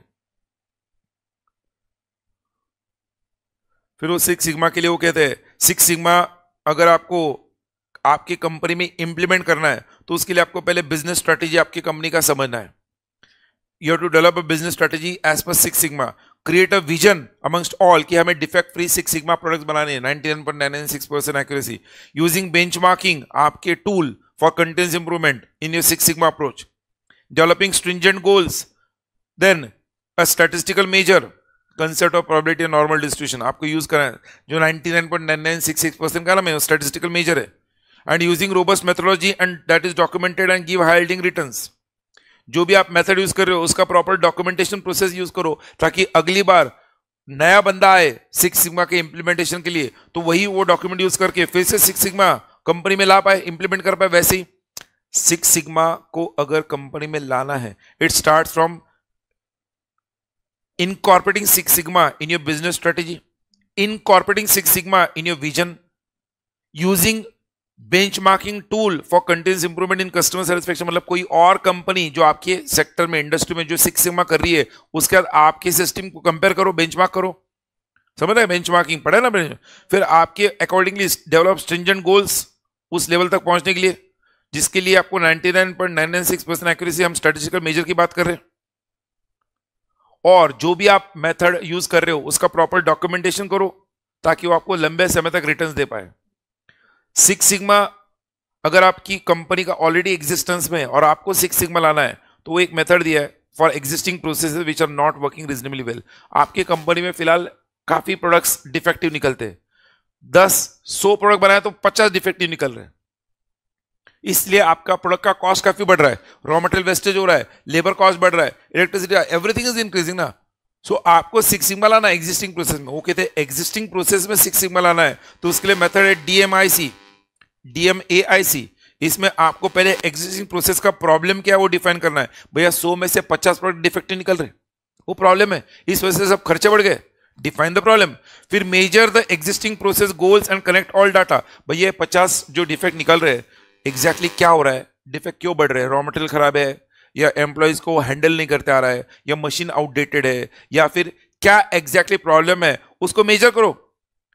बोलो पहले एक प्रॉब्लम आइडेंटिफाई करो, फिर प्रॉब्लम के लिए मेजर करो, मतलब उस प्रॉब्लम को ढूंढो कि प्रॉब्लम किस वजह से है। फिर analyse variations and defects in existing process and determine the root cause.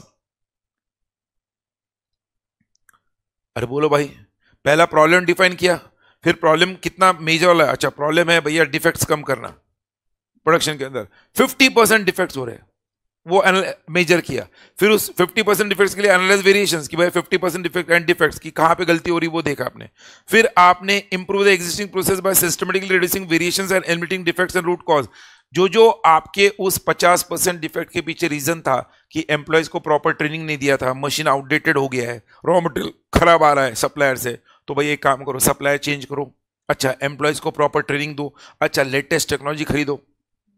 मैं जो बोलो समझ आएगा, एम्प्लॉयज को ट्रेनिंग दो, लेटेस्ट टेक्नोलॉजी वाला मशीन खरीदो, सप्लायर को चेंज कर दो, तो इससे सप्लायर चेंज किया तो जो रॉ मटेरियल है वो सही क्वालिटी का आएगा, एम्प्लॉयज को ट्रेनिंग दिया तो वो अच्छे से काम कर पाएंगे, लेटेस्ट मशीन होगा तो और अच्छा बेहतर होगा। तो आपको इंप्रूव करना है एग्जिस्टिंग प्रोसेस को। फिर जो भी आपने इंप्रूवमेंट लाया एग्जिस्टिंग प्रोसेस में, आपने सप्लायर चेंज कर दिया, आपके एम्प्लॉयज को ट्रेनिंग दे दिया, नया मशीन लेके आया, तो उससे आपको control future performance of the process that is improved bye supporting and maintaining the gains. इस वजह से जो आपको बेनिफिट हुआ है उस बेनिफिट को आपको क्या करना है, उसे कंट्रोल करना है, मेंटेन करना है। इसे कहते हैं एग्जिस्टिंग प्रोसेस में सिक्स सिग्मा लाने के लिए, 99.996% एक्यूरेसी लाने के लिए आपको पहले प्रॉब्लम को डिफाइन करना है, फिर प्रॉब्लम को एनालाइज करना है, प्रॉब्लम को डिफाइन करना है, फिर प्रॉब्लम को मेजर करना है, फिर प्रॉब्लम को एनालाइज करना है, फिर प्रॉब्लम को एनालाइज करने के बाद प्रॉब्लम को इंप्रूव करना है एंड लास्ट प्रॉब्लम को कंट्रोल करना है फ्यूचर के लिए, DMAIC एग्जिस्टिंग प्रोसेस के लिए। बट आपका बिजनेस ही नया है, एकदम न्यू बिजनेस आप स्टार्ट करो, आपने आज बिजनेस स्टार्ट किया, आपने सोचा नहीं यार मेरे को तो डे 1 से क्या करना है, सिक्स सिग्मा लाना है मेरे बिजनेस में, पहले दिन से कोई भी कस्टमर सेटिस्फाइड अनसेटिस्फाइड नहीं होना चाहिए, I want to achieve six sigma from day 1। अगर नए बिजनेस को लाना है तो आपको आता है टेक्निक IDOV। तो सेकंड मेथड कब काम आएगा, फॉर न्यू बिजनेसेस, और इसलिए वो कहते हैं आइडेंटिफाई द प्रोसेस गोल्स। सबसे पहले आपके बिजनेस प्रोसेस, जो आप नया बिजनेस करें उसके प्रोसेस गोल्स क्या है, design potential solutions and select the best. तो पहले एक ऐसा प्रोसेस सिलेक्ट करो जो बेस्ट है, थोड़ा खर्चीला होगा बट बेस्ट होगा, Optimize performance using advanced statistical model and simulation techniques. Optimally improve the performance. And last, validate that design works in accordance to the process goals. ये जो O है ना, optimize performance, उसको भूलो मत. नंबर 1 में आपने प्रोसेस गोल्स आइडेंटिफाई किए और जो गोल्स आपने आइडेंटिफाई किए अकॉर्डिंगली आपने डिजाइन बनाया. नंबर 2 में जो डिजाइन आपने सिलेक्ट किया ना, सुनो, वो डिजाइन को सिलेक्ट करने के बाद उसको पहले उसका ट्रायल रन करना है. सिमुलेशन मतलब क्या? Trial run.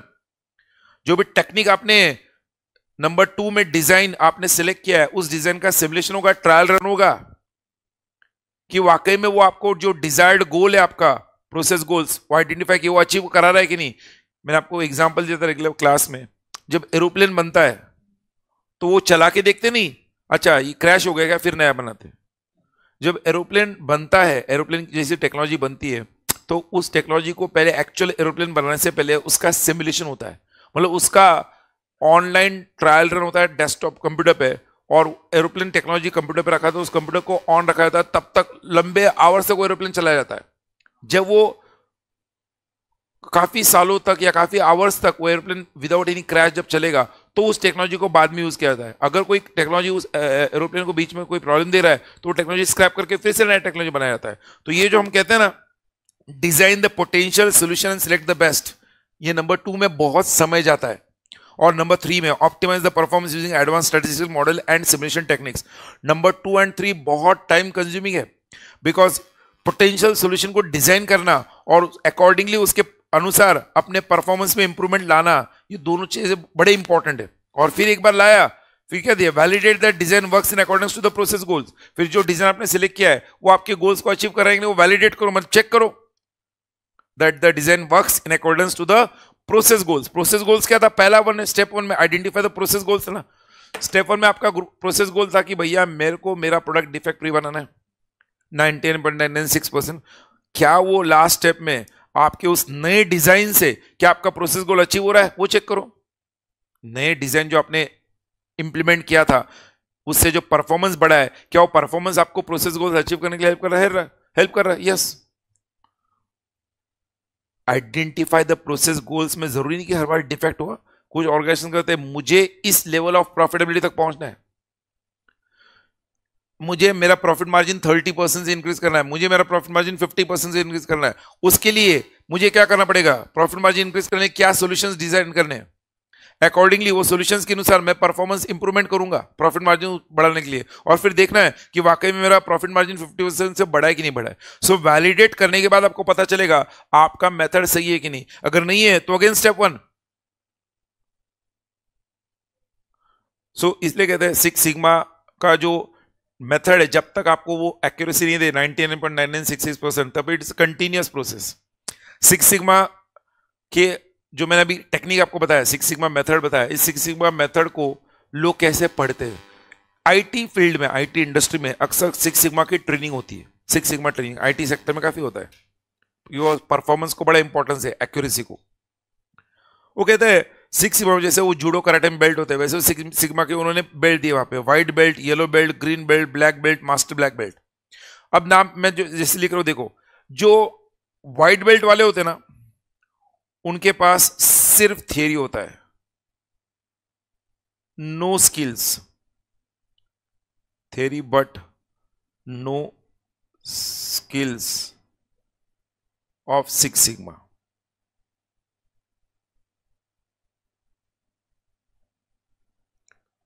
Knowledge of six sigma. मैं कहूंगा उनके पास सिक्स सिग्मा का नॉलेज होता है. जो व्हाइट बेल्ट वाले होते हैं ना, उन्हें पता होना चाहिए, जैसे आप व्हाइट बेल्ट वाले हो, आपको पता है सिक्स सिग्मा क्या है, थ्योरी आ गया, आपको नॉलेज आ गया सिक्स सिग्मा और बहुत भारी, बट आपके पास स्किल्स नहीं है सिक्स सिग्मा के लिए. सो व्हाइट बेल्ट वालों के पास क्या होता है? Only knowledge of the theory of six sigma. They don't have that skills to be an active member of six sigma. समझोगे? येलो बेल्ट वाले के पास, अगर आपको येलो बेल्ट तक पहुंचना है, आपके पास थियोरिकल नॉलेज आएगा. Now you will develop the skills for six sigma methods. जैसे DMAIC बताया मैंने आपको, IDO भी बताया. उसके स्किल्स जब आप डेवलप करोगे तो आपको थ्योरी के साथ साथ स्किल्स भी आ गए, दैट इज येलो बेल्ट. जब आपके पास थ्योरी और स्किल्स दोनों आ गया और आपने आपके थ्योरी और स्किल्स को पार्ट टाइम, क्या कह रहा हूं मैं, पार्ट टाइम सिक्स सिग्मा के प्रोजेक्ट्स के अंदर प्लान्स डेवलप करने के लिए लगा दिया, sorry work part time in six sigma projects, जब आपने आपके थियरी और स्किल्स को part time six sigma projects पर काम करना शुरू किया तो आपके पास ग्रीन बेल्ट आ गया, आपको ट्रेनिंग मिल गया ना, आपको ग्रीन बेल्ट आ गया, you are using your knowledge practically, green belt. Part time किया, बट पार्ट टाइम करते करते जब आप उसके अंदर काफी अच्छे एक्सपर्ट बन जाते हो तो आपके पास ब्लैक बेल्ट आ जाएगा। मतलब now you are ready to develop plans for six sigma for others. You also train the green and yellow belt team members. Green and yellow belt team members को आप ट्रेनिंग दोगे। Green वालों को part time काम दोगे, yellow वालों को skills दोगे। येलो वालों के पास स्किल्स नहीं थे ना, व्हाइट वालों के पास स्किल्स नहीं थे, वो स्किल्स आने के बाद येलो वाले हो गए, तो येलो वालों के पास येलो वाले बनने के लिए स्किल्स दोगे आप। अरे बोलो। और जब आपके अंडर में ऐसे 15, 20, 50 ब्लैक बेल्ट होल्डर्स है तो आप बन जाते हो उन सबके mentor. They act as mentors in direct groups of black belts. समझ आया क्या? तो सिक्स सिग्मा के ये जो लेवल्स है, 1 2 3 4, कितना हुआ, 1 2 3 4 5, 5 level of six sigma training होता है, 5 लेवल। और ध्यान रखना एक्चुअल है, लोग कहते हैं six sigma level 1, six sigma level 2, six sigma level 3, six sigma level 4, six sigma level 5। जब 5th लेवल पे आप मास्टर ब्लैक बेल्ट होल्डर हो, मतलब आप मेंटर हो, आपके अंडर काफी ब्लैक बेल्ट होल्डर्स है सिक्स सिग्मा के। कुछ लोग सिक्स सिग्मा के अंदर ही अपना ब्रेड एंड बटर कमाते, earning livelihood through training and mentorship. IT companies में तो सिक्स सिग्मा ट्रेनिंग बहुत आम है। यू गूगल आउट, आपको सिक्स सिग्मा ट्रेनिंग के हजारों लाखों कोर्सेज मिल जाएंगे ऑनलाइन। आजकल वो सारे खुले ना online universities, Udemy and all that, कोर्सा ऐसे बहुत कोर्सेज है, एकेडमीज है। आपको सिक्स सिग्मा ट्रेनिंग डालो, आपको पता चलेगा लेवल ऑफ सर्टिफिकेशन और all that, level of six sigma level of certification, white belt, yellow belt, green belt, black belt and master black belt. Specific question अगर six sigma training and certification पर आया तो ही ये लिखना है, training and certification, वरना लिखना नहीं है। सिक्स सिग्मा पर शॉर्ट नोट आता है तो आपको सिक्स सिग्मा का मीनिंग, उसके वो सिक्स सिग्मा के स्टेप्स कैसे अचीव करना है और उसके मेथड्स, वही लिखना है शॉर्ट नोट आने पर। स्पेसिफिक क्वेश्चन ट्रेनिंग और सर्टिफिकेशन पर आया तो ही लिखना है, keep that in mind. Clear? That completes our discussion for all the 6 chapters of SM. All theoretical knowledge and skills I have tried to develop. Now you have to implement the skills and gain green belt or black belt so that in future you become master belt holder. With that note, we have completed our revision of SM. It took some time today, almost 2-4 घंटे लग गए ना हमको, but yes, we spent a lot of time. The only thing is I'll say now, if you have seen all the lectures together, even the online students, जैसे से एक lecture देख रहे हो वैसे से वो चैप्टर कंप्लीट करते जाओ आप। The right way studying from chapter 1 completing till chapter 6, that is the only way. So first lecture देखा, उसके रिलेटेड जो भी चैप्टर्स वो पहले कंप्लीट किए, फिर आगे आए, अकॉर्डिंगली स्टडी। कोई भी दिक्कत है, कोई भी problem, you can WhatsApp me, I will reply you. ठीक है, all the best, do well, thank you. कितने तारीख को पेपर है आपका? एसएम का पेपर कब है? 3rd को है। 3rd पेपर एसएम है, क्या बात है। 3rd जून को एसएम, सेकंड पेपर एसएम है, 3rd जून को एसएम है, तो 3rd को होगा ना भाई, कंटिन्यू पेपर है ना। सेकंड को फर्स्ट पेपर है तो 3rd को सेकंड पेपर है, सेकंड पेपर एसएम है ना, बराबर। सेकंड एक बराबर है, एक पेपर फर्स्ट ग्रुप का होता है, एक पेपर सेकंड ग्रुप का होता है। तो फर्स्ट ग्रुप का पहले ये होगा तुम्हारा गवर्नेंस होगा, फर्स्ट पहला गवर्नेंस होगा, दूसरा फंडिंग, करेक्ट, ऐसा होगा alternate, correct. All the best.